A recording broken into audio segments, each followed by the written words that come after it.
Thank you for inviting me to speak to you today, and I want to personally thank you for your commitments to prioritizing athlete safety and holding accountable those responsible for athlete safety. I was named as Gymnast 2 in the Office of Inspector General's report and previously identified as Athlete A by USA Gymnastics. I want everyone to know that this did not happen to Gymnast 2 or to Athlete A. It happened to me, Maggie Nichols. I first started gymnastics when I was 3, and since I was a child, I always had a dream of competing for my country in the World Championships and Olympic Games. I was an elite-level gymnast by the age of 13, and by the time I was 14, I made the national team. I traveled internationally for 4 years, attending competitions, and in 2015 at the World Championships, representing our country, where I won a gold medal. My Olympic dreams ended in the summer of 2015 when my coach and I reported Larry Nassar's abuse to USAG leadership. I went on to compete at the University of Oklahoma, where I was named first-team All-American in the all-around and all 4 events and was an 8-time national champion.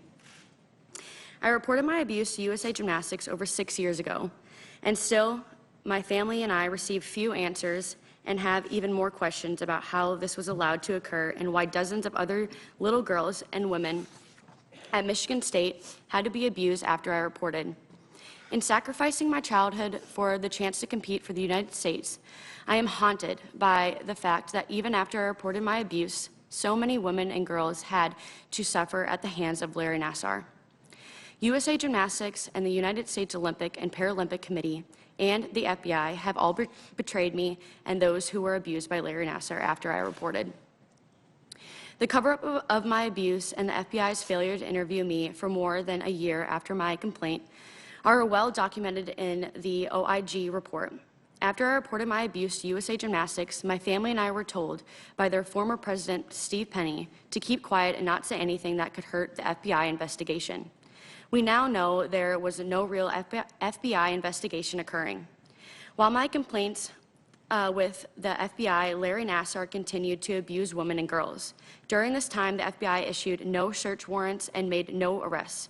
From the day I reported my molestation by Nassar, I was treated differently by USAG. Not only did the FBI fail to conduct a thorough investigation, but they also knew that USAG and the USOPC created a false narrative where Larry Nassar was allowed to retire, with his reputation intact and return to Michigan State University, thus allowing dozens of little girls to be molested.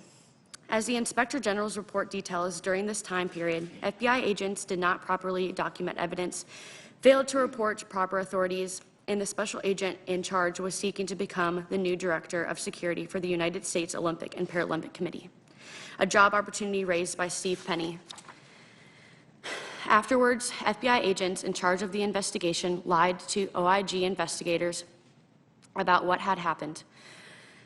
This conduct by these FBI agents, including the special agent in charge, who are held in high regard and expected to protect the public, is unacceptable, disgusting, and shameful. This committee produced a report in 2019 titled "The Courage of Survivors, a Call to Action." It found that the U.S. Olympic Committee and USAG and the national governing body designated by USOC and administer amateur gymnastics failed to adequately respond to credible allegations against Nassar. Similarly, the OIG report found that senior FBI officials lied to the Inspector General, engaged in serious conflicts of interest, and tried to cover up one of the biggest child sexual abuse scandals in the history of amateur sports. Both reports uncovered serious and possibly criminal misconduct by those at the highest level of the Olympic Committee, our sport, and the FBI. Despite these findings of serious and criminal misconduct throughout the FBI, USAG, and USOPC, no accountability has occurred.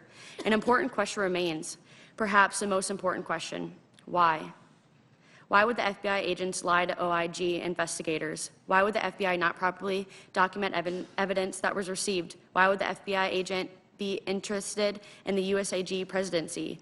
These questions remain unanswered, and the survivors of Larry Nassar have a right to know why their well-being was placed in jeopardy by these individuals who chose not to do their jobs.